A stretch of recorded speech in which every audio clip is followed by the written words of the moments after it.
அனைவருக்கும் வணக்கம். நண்பர்களே, லக்னத்திற்கு 10ஆம் அதிபதி லக்னத்திற்கு 2ஆம் இடத்தில் உள்ள ஜாதகருக்கு தன்னுடைய வாக்கின் மூலமாக பணம் சம்பாதிக்கும் தொழில் அமையும்.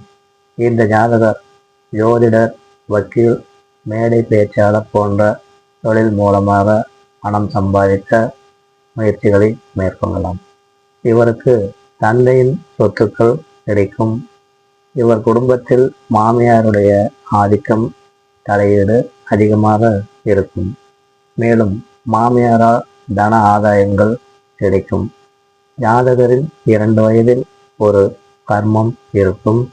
தொழில் செய்யும் இடமானது வீட்டிற்கு அருகாமையில் இருக்கும். நண்பர்களே, என்னுடைய விண்ணப் ஜோதிடம் சேனலை சப்ஸ்கிரைப் செய்து உங்கள் நண்பர்கள் மற்றும் உறவினர்களுடன் பகிருங்கள்.